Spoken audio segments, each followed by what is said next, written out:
Hi all 2026 വരാൻ പോകുകയാണ്. എല്ലാവരും റെസൊല്യൂഷൻസ് വിഷൻ ബോർഡൊക്കെ ഉണ്ടാക്കുന്ന തിരക്കിലായിരിക്കും. ഒട്ടുമിക്ക ആളുകളെ പോലെ ഞാൻ റെസൊല്യൂഷൻസ് സെറ്റ് ചെയ്യാറുണ്ട്. പക്ഷേ ഇയർ എൻഡിന് ശേഷമായിരിക്കും ഇതിനെപ്പറ്റി പൊതുവേ ഞാൻ വീണ്ടും ചിന്തിക്കാറ്.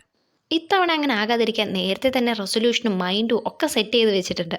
പൊതുവേ ഡയറി എഴുതുന്ന ആളാണ് ഞാൻ. അതുകൊണ്ട് തന്നെ റെസൊല്യൂഷൻ കളർഫുൾ ആക്കാനായിട്ട് എല്ലാ കൊല്ലവും ഈ ഒരു ടൈമിൽ കുറച്ച് പേജസ് മാറ്റി വെക്കാറുണ്ട്. അങ്ങനെ ഒരു റെസൊല്യൂഷൻ്റെ ഭാഗമായിട്ട് തുടങ്ങിയതാണ് ക്ലേ ആർട്ട്. വീട്ടിൽ തന്നെ സോയിൽ ക്ലേ ഉണ്ടാക്കി കുറച്ച് ഡെക്കോർ ഐറ്റംസ് ഒക്കെ ഉണ്ടാക്കി ബാക്കി വന്ന കുറച്ച് ക്ലേ കൊണ്ട് ഒരു റെക്റ്റാങ്കുലർ ബാർ ഉണ്ടാക്കി വെച്ചിരുന്നു. അത് ഉണങ്ങിയതിന് ശേഷം വൈറ്റ് കോട്ട് അടിച്ചിട്ട് മുകളിൽ എപ്പോഴോ കണ്ട ഒരു ഐഡിയ ആണ് പൂച്ചയും ഫ്രെയിമും ഒക്കെ. ആൻഡ് അത് ഒരു പെൻ കൊണ്ട് ഔട്ട്ലൈൻ ചെയ്തു. അതിനും ഇതേ കൂടെ ഔട്ട്ലൈനും പെയിൻറ്റിങ്ങും ഒക്കെ ചെയ്തു. ഈ സോയിൽ ക്ലേക്ക് കുറച്ച് റഫ് ടെക്സ്ചറാണ്. അതിൽ വലിയ മാറ്റം വരുത്താൻ കഴിഞ്ഞില്ലെങ്കിലും ഒരു ഗ്ലോസി എഫക്റ്റ് കിട്ടാനായിട്ട് ക്ലേ വാർണിഷ് അപ്ലൈ ചെയ്യുന്നുണ്ട്. അപ്പം അത്രയേ ഉള്ളൂ.